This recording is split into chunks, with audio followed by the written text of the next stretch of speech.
Give an example of a play you would call in the huddle.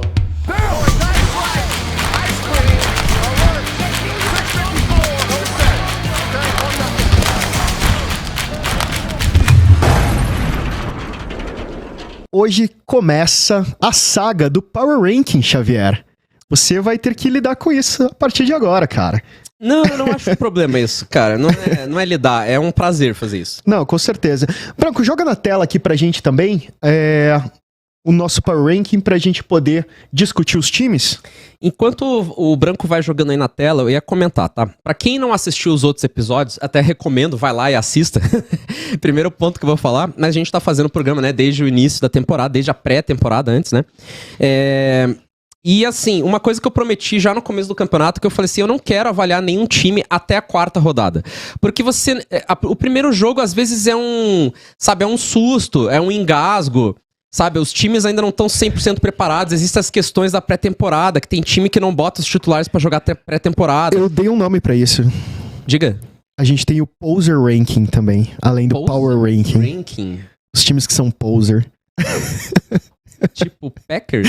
Não, Packers não é nessa categoria não, cara. Você tá maluco. Tá bom, beleza. Eu vou deixar abaixo. Mas assim, o que eu ia comentar é o seguinte. O Power Rank, eu falei que é difícil você avaliar uma equipe por um jogo só. Por 2 jogos, às vezes também não dá pra avaliar. Porque depende, tipo assim, tem equipes que tem cronogramas fáceis, equipes que tem cronogramas difíceis já no começo da temporada. Então é difícil você falar assim, pô, esse time é horrível, ele só pega os caras pancada que normalmente chegam em final de conferência. Exato. Sabe? Então não dá pra dizer que o time é horrível, dá pra dizer que o time tem coisas a resolver. Assim, o Power Ranking, ele é uma ciência que envolve você revisar o que esse elenco fez no passado, você entender qual a situação atual e você também fazer uma projeção do que esse time pode fazer. Claro, e pô, com 3 jogos, pô, já dá pra dizer alguma coisa. 3-17 já dá pra dizer, né? Eu acho que o 4º jogo, com certeza, aí, cara, fechou. Aí dá pra dizer assim, pô, esse time aqui tem problema aqui e se não resolver, não chega lá. Entendeu? Então, mas já com 3 jogos, como eu falei, para a 4ª semana, eu joguei um Power Ranking. Meu Power Ranking tá da seguinte forma, pra quem tá vendo na tela, quem consegue ver na tela... O Branco tinha jogado ele vai jogar na tela pra todo mundo ver também? Você joga com o microfone aberto? Daí eu vou falando aqui. Isso, pode ficar à vontade. Beleza, então, em primeiro lugar, tem Miami Dolphins, né? Miami Dolphins até por questões meio óbvias aí das últimas 3 semanas, mas primeiro eu vou falar a lista e eu vou dar uma embasada aí por time, tá? Então, em primeiro lugar, Miami Dolphins, por questões basicamente óbvias. Na segunda posição veio o San Francisco 49ers. Na terceira posição, o Kansas City Chiefs, né, atual campeão. Em quarto lugar, o Philadelphia Eagles, que foi o atual vice-campeão, né? Em quinto lugar, Buffalo Bills. Então, nosso top 5 tá aí, né? Pelo menos o meu, né? O Homero, na verdade, você concordou, na verdade, com esses 5 primeiros, né? Exatamente, assim, o primeiro em destaque é o Miami, até o 5º a gente teve exatamente o mesmo Power Ranking, então até deixei ali de cores diferentes para que a gente soubesse que era uníssono até o número 5. E aí, entre o 6 e o 10 tem algumas divergências, mas assim, o Power Ranking é uma atribuição sua, então é o seu que vai pra tela. Mas é legal porque a gente discute ele aqui. Não tenho medo do tiro. O tiro vem. Não. Rio de Janeiro, cara. O que você tá falando? Sim. Enfim. Que bairrismo. Que bairrismo. Pegava ônibus, cara, sem ar-condicionado. Sim. Eu explodi uma granada ontem. Eu vi, cara. Hoje de manhã. Cara. Olha, exatamente. Agora eu tenho que sair de colete quando viajar, ver parente lá no Rio de Janeiro. Enfim. De coleira. Primeira coisa que eu ia comentar, assim... Primeiro, Isa, é o seguinte. Eu vou falar do Packers, sim, porque o Packers é tipo sujo falando mal lavado também. Mas ele tá... é o seguinte. Primeira coisa o Packers está melhor com certeza, muito mais consistente. Eu acho... Olha, se realmente eu não ver mudanças, eu acho que vai sair melhor que o Broncos esse ano. Então, assim... Você tá comparando... A gente tinha meio que previsto isso. Packers com o Broncos, cara, eu acho um erro. Porque foi falado aqui na live. Tá. Entendi. Desculpa, eu não tava acompanhando. Então, assim... primeira coisa, Bryce Young não é GOAT nem a pau. Assim, GOAT só se for a cabra, literalmente. Porque ele é a cabra levando porrada, entendeu? Mas assim, levando porrada, a cabra pulando nas montanhas, talvez, pra ficar uma imagem mais... Deixa o cara, ele tem que se adaptar ainda, cara. Enfim, e o Seahawks entrou assim no top 10 aqui pra mim, porque o Seahawks tá me mostrando uma consistência muito interessante. Claro, tem algumas coisas a melhorar, mas tá se mostrando com muita consistência no jogo, tá?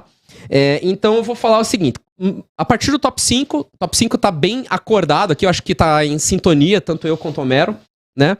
Foi perfeito. A partir do 6 aí o negócio começa a divergir, mas eu vou falar até por quê. Então vamos lá.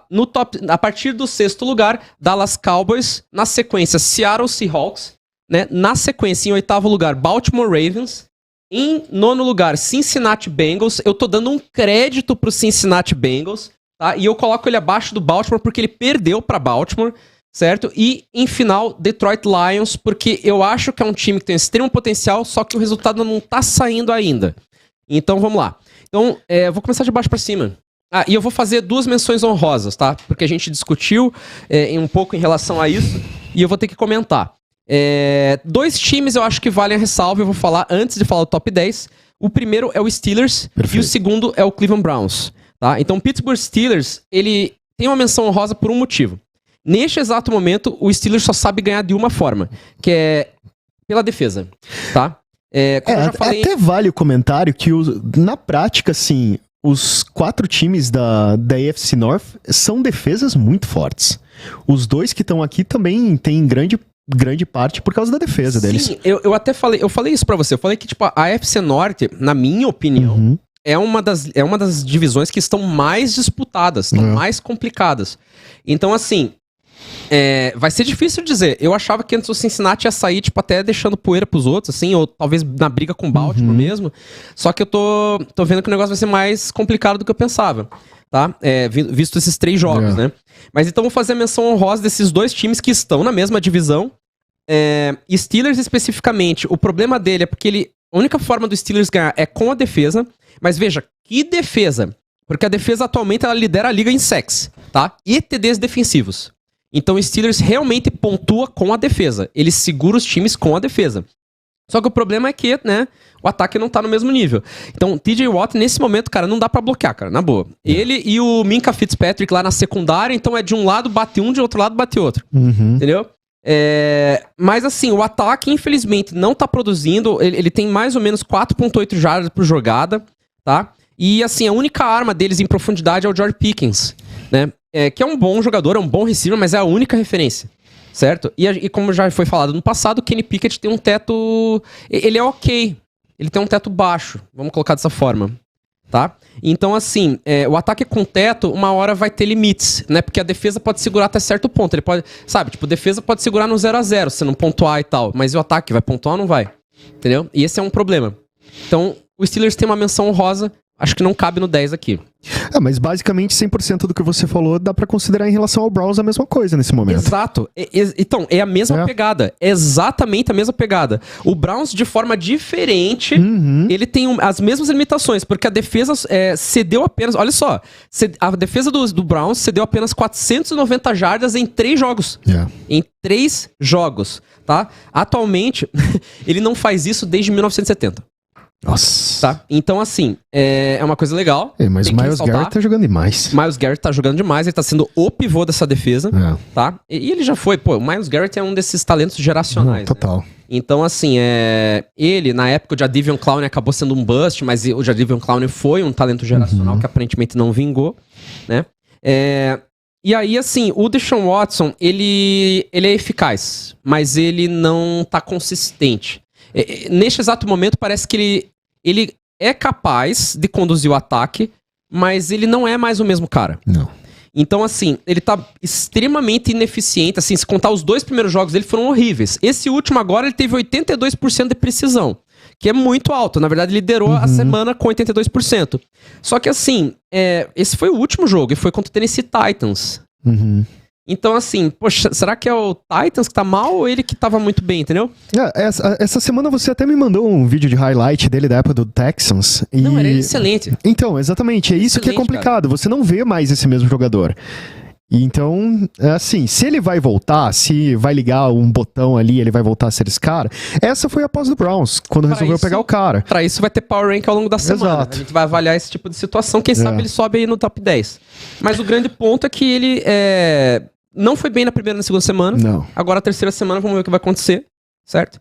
Mas aí lideram em diferencial de jardas o Browns. Então, assim, é um time que realmente ele consegue compensar com a defesa.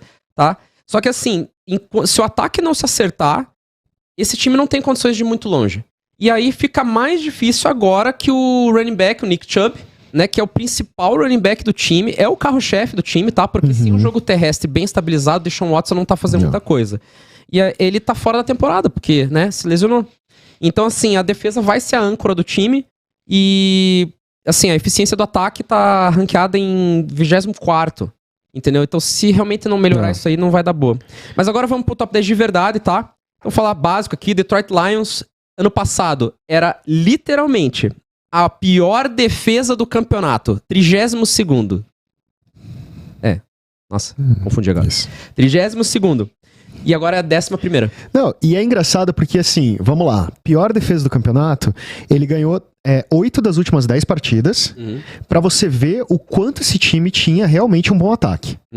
Então, com a pior defesa do campeonato, vamos lá, a pior defesa do campeonato junta muito o campeonato inteiro. O começo do ano foi bem complicado. Eles tiveram aqueles vários jogos que eles levaram quase 40 pontos em sei lá quantos jogos, mas esses jogos foram contra times que foram pros playoffs, em primeiro lugar, e foram jogos que eles perderam por uma posse, por exemplo, o Eagles. Então, a gente comentou muito na temporada passada o quanto esse time do Lions estava numa ascendente. Ele bate na porta, mas não consegue atravessar. Mas a ascendente desse time era muito clara. E tanto que a gente comentou no começo desse ano, que inclusive eu trouxe nas previsões, que o time iria bem e que provavelmente ele ia decidir a NFC North com o Packers, mas enfim. Eu fico tentando evitar falar do Packers, mas eu não consigo, cara. Compulsivo, né? Cara? É compulsivo. Mas de qualquer forma, eles realmente começaram essa temporada no mesmo ritmo que eles terminaram a temporada passada. Tanto que eles começaram batendo no Chiefs. Então, e fora de casa, no Arrowhead, que é muito difícil. Eu vou dar muito crédito a isso, até vou falar mais pra frente, porque o Kansas tá em terceiro ali, né? Mas, tanto que no meu Power Ranking eles estavam mais pra cima. Tá. No teu Power Ranking ele tava mais pra cima, verdade. Não, mas eu vou comentar até sobre o Chiefs, tá? Porque aquele jogo do Chiefs, eu vou te falar que eles estavam a um drop do Kadarius Toney de ganhar aquele jogo. Não. Mas o Lions segurou a marimba. Esse é o mais ponto. Uma vez, todos os jogos, a mesma história. Você joga o jogo que é jogado. Não, então... eles jogaram com o que tinha lá. Enfim, mais paciência. Mas o ponto é o seguinte. Então vamos lá, voltando ao histórico.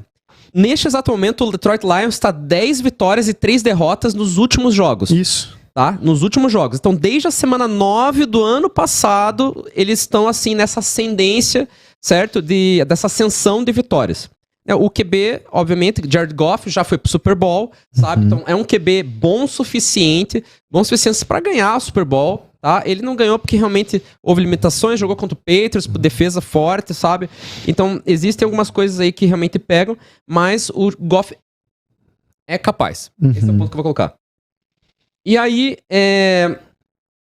conseguiu forçar 7 sacks aí contra o Falcons no último jogo, sabe? Então a defesa tá se mostrando muito competente. Nos últimos drafts conseguiu fazer bons movimentos, contratou caras bons, veteranos durante a intertemporada, tá? O ataque tá fazendo média, tá marcando mais de 20 pontos nos últimos 12 jogos, sim. Ou seja, é um ataque consistente. O que eu vejo de problema nisso daí? O ataque tá falhando no jogo terrestre. O jogo terrestre não é ruim. Eles fazem 111, 112 jardas por jogo terrestre. Ele é atualmente o 11º ranqueado, né, jogo terrestre. Só que tem um pequeno problema. Eles conseguem fazer isso com uma média de 3.6. Significa que eles têm que correr muitas vezes. Inclusive, é o 25º, né? Ou seja, tá lá embaixo, na tabela de baixo, em tentativas de jogadas terrestres. 3.6 é baixo.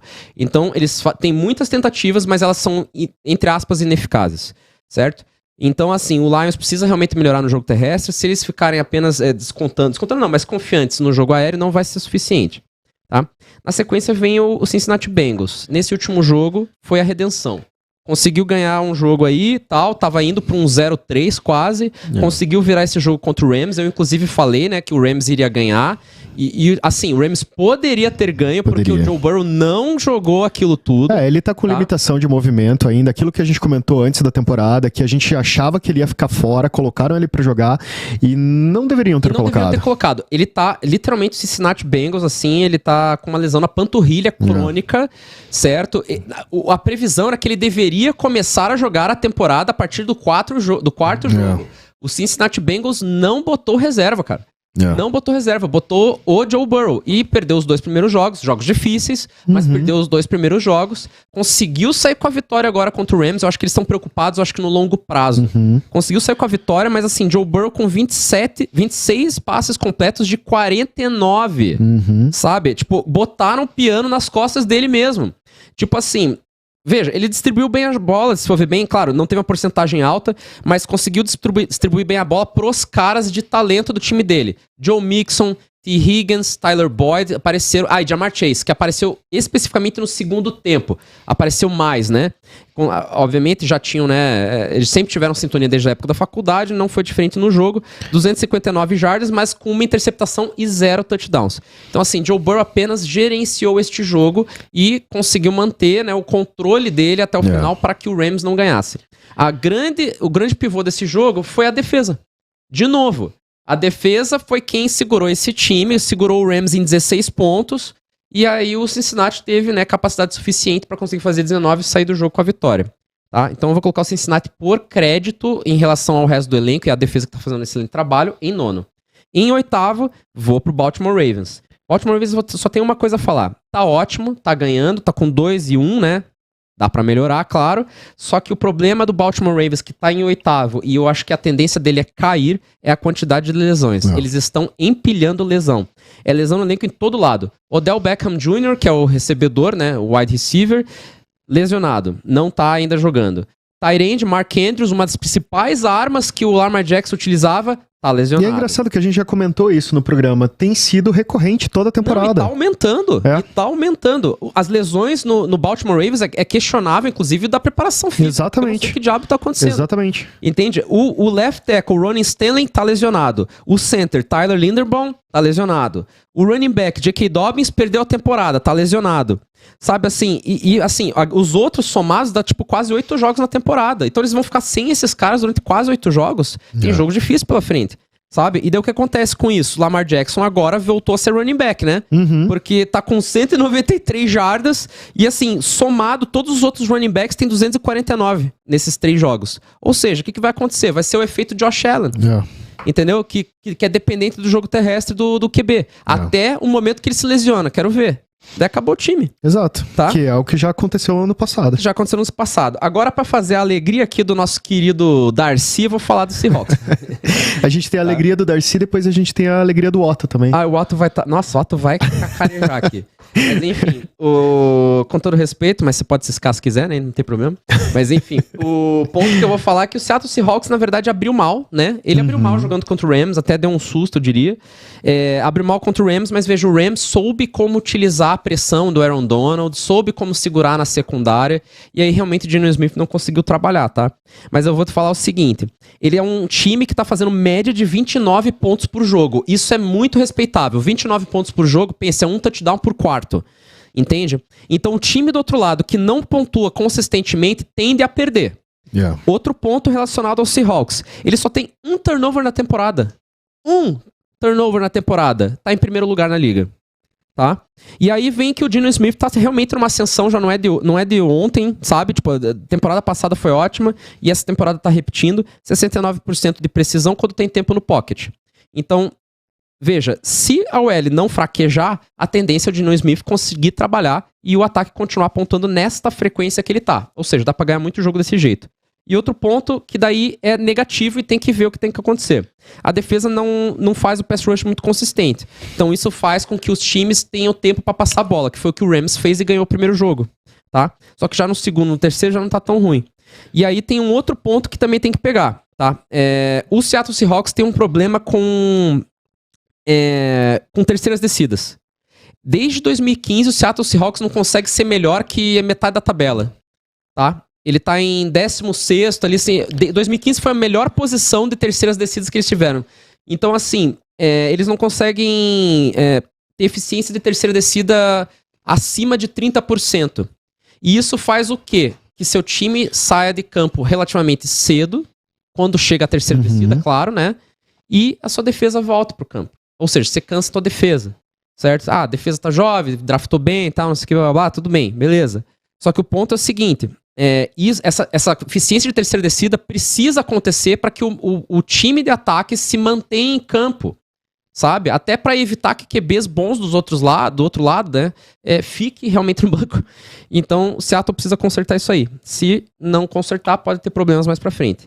Na sequência, Dallas Cowboys. O que eu vou dizer, né? Dallas Cowboys é a defesa Mike Tyson da liga. O problema do Entendeu? Dallas é que, assim, tudo bem, mas Nocauteia. essa terceira semana é uma semana que ela complica um pouco a previsão do Dallas. Então, eu vou manter eles em sexto, Então. mas eu não sei se eles vão se manter no sexto, Então. tá? Exato. O ponto é o seguinte, ficou claro com a derrota absurda que eles tiveram para o Arizona Absurda. Cardinals agora, tá? Foi uma derrota absurda. Ficou claro que sem o Trevon Diggs na secundária do Dallas Cowboys, a defesa perdeu intensidade. Então, assim, eu vejo que tinham duas peças importantes. Trevon Diggs ali como grande peça ali na secundária e o Micah Parsons como pass rusher, né? Então, o pass rusher ainda tá lá. O Micah Parsons é quase que nem o TJ Watt no Steelers. Cara, não dá pra bloquear, sabe? Então, assim, tem o rush. Mas e aí? Consegue fazer o resto? Outro ponto. O Mike McCarthy, que é o head coach do Dallas Cowboys, foi o antigo head coach do seu Packers. Sim, e a previsão antes do começo da temporada, que a gente chegou a comentar, é que pra mim, tipo, ele já tinha batido no teto. E ele ser o responsável por chamar a jogada não ia melhorar. Não. Então, provavelmente, o ataque não seria melhor esse ano do que ele foi o ano passado. O ponto é que, com limitações, o Cowboys não produz. Então. É isso, é o famoso, né? Sem o meu. Como é que é? Sem o meu brinquedinho eu não consigo lá. Como é que é? O meme lá do cachorrinho do caramelo lá na caminha lá. É o Deshaun Watson sem Entendeu? massagem. Ser meu trevãozinho aqui eu não consigo. Sabe? Porra, cara. Então, assim, fica tenso, porque o Dallas Cowboys aí é um time, de certa forma, limitado. E uma coisa que tá assustando é porque nesse jogo ficou bastante evidente, Mike McCarthy tem histórico de ter times indisciplinados, porque ele é um cara indisciplinado, de certa forma. Ele acredita naquela, F tudo, né? Tipo, pô, tudo é porra do não sei o que lá, blá, blá, blá. Ele só fala palavrão assim e tal. Ele acha que só, gritar e falar palavrão é da coaching. Não tem nada a ver. Então o time dele tá liderando 13 faltas contra os Cardinals. Sabe? Tipo, isso daí é bem coisa de Mike McCarthy, que era um dos problemas do Packers, que ele perdia jogo porque tinha excesso de falta. Sabe? E o Dak Prescott... Aí excesso de falta, chamadas conservadoras demais, limitadas demais. Então, realmente, assim, se não for uma defesa que realmente Mike Tyson, que arrebente o time adversário no começo, cara, eu não vejo esse time crescer, não. Então assim, isso são coisas complicadas que vão ter que ser administradas. Não dá pra colocar o piano nas costas do Dak Prescott. Não dá. Porque o Dak Prescott, quando você bota ele pra passar mais de 40 vezes, ele tem 7 vitórias pra 16 derrotas. Isso aqui é uma estatística, peguei. Tá? Então assim, ele claramente, se você botar a responsabilidade por trás dele, atrás dele, não vai dar certo. Então tem que ter um jogo terrestre eficiente. Sem o jogo terrestre, olha, sem o jogo terrestre e atrás do placar, o time não ganha. Não. Tá? Na sequência vem pro Buffalo Bills. Buffalo Bills se redimiu, tá? Primeiro jogo da temporada meio complicado e tal, mas nos últimos 2 jogos vem muito bem. A defesa voltou com pass rush, agora com 9 turnovers forçados, muito bom isso. O Josh Allen agora tá com menos tentativas de corrida, tá em média umas 4 por jogo, que é uma coisa muito excelente, né? Passes mais curtos nos últimos jogos. Que foi o que eu comentei na semana passada. Agora diminuiu a jardagem de passe, tá evitando a profundidade, fazendo passes mais curtos, utilizando o tight end, aumentou a precisão dele, que eu acho que não devia ter mudado isso, né? Já identificaram que esse talvez seja uma limitação dele, tá? Mas assim, atualmente o Buffalo, por causa dos últimos 2 jogos, é top 3 em ataque e defesa. Tá? Então, assim, o ataque, ele só tem um problema que realmente são as primeiras descidas. Eles conseguem poucas jardas em primeiras descidas, e daí eles têm que compensar em segundas longas, em terceiras longas. Mas eles até compensam, porque a média realmente é que eles conseguem capitalizar. Mas, pô, se eles sempre precisarem da segunda, da terceira longa, vai ter jogos em que eles não vão conseguir capitalizar isso aí, porque vai ter uma defesa mais forte do outro lado. Certo? Então, se isso não for resolvido, de repente pode ser um problema, vai ficar em quinto por enquanto, até enfrentar uma defesa forte mesmo, tá? Philadelphia Eagles, Philadelphia Eagles, 4º lugar. Não tem muito o que falar, tá? Philadelphia Eagles, eu falei na semana passada, vou falar de novo. Basicamente é o melhor duo de OL e DL, tá? Com isso eles conseguem controlar o jogo na trincheira, tá? Então, o ataque realmente é bom, né? O ataque terrestre é muito bom. É o segundo melhor ataque terrestre da liga, tá? E aí, assim, eles já estão com 11 jogos aí com mais de 200 jardas terrestres. Pode isso? Que time você vê que tem mais de 200 jardas terrestres? É difícil fazer 100? A gente falava bastante no ano passado que o Eagles era o time mais equilibrado da NFL, inclusive. De fato. Eles jogam power football. E esse ano, eu acho que primeiro, os outros times, a NFL é uma copycat league, eles sabem muito jogar com aquilo que eles já viram. Então, jogar contra o Eagles hoje, com a quantidade de elementos que conseguiram estudar, é um pouco mais fácil, então é normal que o time caia um pouco de produção. É normal que a gente não se empolgue tanto com o Eagles, como a gente se empolgou ano passado, por exemplo. Mas assim, ele realmente não apresentou nada de novo, ele conseguiu manter o que ele teve. Então, o fato de ele estar em quarto e não em segundo, por exemplo, se fosse considerar isso um power ranking reflexo da temporada passada, é porque parece que o time tá um pouco parado ainda na temporada passada.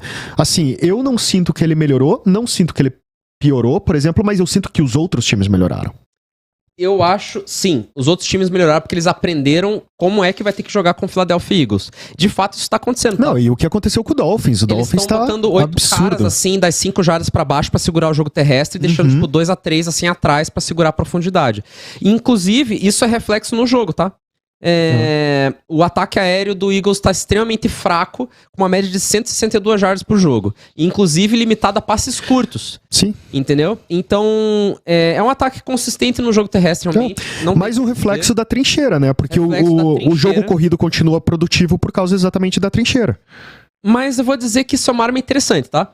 Porque o Philadelphia Eagles faz isso, diz que é isso, e o outro time que tem que se virar. Exato. Então, o ponto é o seguinte, isso vai ser uma arma muito interessante para times talvez como o Kansas City Chiefs, que depende, por exemplo, de um Patrick Mahomes para dar o resultado, fazendo aqueles passes street ball, assim, sabe?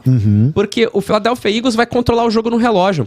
Esse último jogo do Philadelphia Eagles foi interessante de ver, porque ele literalmente no último quarto comeu 7 minutos do quarto apenas com uma campanha. E pontuou. Então, assim, o Philadelphia Eagles vai ganhar jogos pontuando pelo jogo terrestre e mantendo o quarterback do outro lado no banco. É isso que vai acontecer, sabe? Daí, na sequência, a gente vem pro Kansas City Chiefs. O que tem pra falar, né? O Kansas agora, a defesa tá excelente. Acho que foi a melhor defesa que o Patrick Mahomes tá tendo, eu acho. Tá? O ataque ainda precisa se encontrar. Tem alguns problemas realmente com os wide receivers. Comentei do Kadarius Toney, né? Que foi basicamente foi um dos principais pivôs aí da derrota pro Detroit Lions na estreia. O índice de drop tá muito alto, tá? Ele tá com... Cara, ele tá em 6º lugar no nível de drops, assim, tá? Ele tá com 5,3% de drop. Vamos colocar dessa forma. Mas a grande questão é... O ataque aéreo tá dependente do Mahomes e do Kelce. É isso que eu tô querendo dizer. Sim. Entendeu? Então, assim, Mahomes não tá sendo muito sacado, tá? Tipo, essas coisas estão acontecendo legal, mas realmente tá dependente do Kelce. Então, do duo, Mahomes e Kelce. Isso. Então, se não resolver isso, vai ser problema mais pra frente. Na sequência, 49ers. 49ers não tem muito o que dizer. Últimos eu acho que 7 jogos, tem uma cara, coisa que a gente tem que ressaltar, é que a gente costumava dizer que o 49ers era o melhor roster da liga. Esse ano a gente diz que é o Miami. Porque o Miami tá se provando. A realidade, assim, é que o Miami realmente tem muitos caras de talento. Só que o Miami tá se provando também no lado de fora do campo. A sideline do Miami Dolphins, não tô falando dos reservas, tô falando da comissão técnica. É muito boa. É muito boa. Eles sabem o que fazer contra o time do outro lado. Esse é o ponto. E eu até vou comentar sobre isso mesmo. Mas assim, o San Francisco 49ers, voltando aí no ponto, os últimos 7 jogos, cara, o Brock Purdy não teve nenhuma interceptação. 0 interceptações, Brock Purdy, tá? Então ele tá jogando Purdy good, que nem o Marco Coelho gosta de falar. que droga, né? Mas enfim, o grande ponto aí do San Francisco 49ers daí é o seguinte, ele não tá errando, tá? E ele é o único time a marcar mais de 30 pontos, tá? Na temporada, por jogo, tá? Então assim, 30 ou mais, né? Desculpe. 30 ou mais jogos por jogo, tá? Então tá numa sequência de 13 vitórias em fase regular, não tá cedendo big play, o ataque não cede big play, então ele obriga você... vai falar que... Não, deixa. Não, eu ia falar que a defesa, que é monstra, obriga os times do outro lado a ter campanhas consistentes, porque big play não sai. Isso. Então você tem que ser consistente em todas as jogadas, sabe? Tipo, então, até agora, estão metendo pressão em cima do Brock Purdy, inclusive é o time que mais enfrentou pressão nesses últimos jogos, 43% das jogadas, né? 43% das jogadas, o Brock Purdy sofreu pressão, e das 33% de fato passou. Mas o Brock Purdy tá se saindo muito bem e o time tá ganhando. Então, por fim, Miami Dolphins. O que eu vou dizer, cara? Bateu o Broncos aí por 70 pontos, cara. 70 pontos, cara. 70 pontos e 726 jardas. Foi um recorde desde 1966. Foi o primeiro time a ter mais de 300 jardas de corrida e 300 jardas de passe em 50 e poucos anos também, não é? Uhum. Eu vi isso, mas eu não lembro qual que era. 1966. 66. Isso olha que só. o Jalen Waddle tá lesionado. Cara, mas assim, falar, né, olha, sinceramente, eu preciso dizer uma coisa sobre esse jogo, que é o seguinte. Se você não teve tempo de ver o jogo e você só viu os highlights, os highlights só de touchdown você tem aí 20 minutos pra assistir. A defesa do Broncos não tava jogando. Aquilo não é uma defesa de NFL. Cara, eles desistiram do jogo. Eles desistiram do jogo, porque, cara, é possível, não tem um tackle baixo, sabe? Tackle sim. errado. Erro de técnica mesmo. Exatamente, é a galera tentando segurar a camisa de jogador correndo, não tem tackle, você não tem intensidade de um jogo de NFL. Então, assim, muito se fala sobre o Dolphins, e claro, o Dolphins, ele é um time muito forte, ele tá em primeiro no Power Ranking por seu mérito. Agora, esse último jogo, ele não reflete a realidade. Esse último jogo, a gente tem uma situação interna de vestiário do Broncos, a gente tem umas brigas internas do time que estão vindo à tona, e assim, você não teve um futebol americano de nível NFL no Broncos nessa semana. Então não dá pra dizer que isso é um mérito absurdo do Dolphins nesse jogo, não. O Dolphins é realmente o top 1 da liga? Ele tá em primeiro no Power Ranking por isso, mas esse jogo não reflete a realidade. Eu fico triste, mas é a realidade, e é isso aí, sabe? O Miami Dolphins, na verdade, tá fazendo por merecer. Mike McDaniel no segundo ano, as jogadas, literalmente, olhando, se for estudar o jogo, as jogadas são as mesmas. Só muda a formação, muda os motions, mas as jogadas são as mesmas. Só que esse é o ponto, é a inteligência de você botar um tempero ali e o negócio funcionar. Eu te mandei essa semana aquele vídeo do Mike McDaniels falando que se ele não fosse um jogador da NFL no Broncos, a vida dele seria um fracasso. Ele era gandula do Broncos. Ele era gandula do Broncos. Olha só como as pessoas se vingam, né? Huddle Podcast. Let's go! Tudo sobre a NFL. Toda quinta-feira, às 20 horas.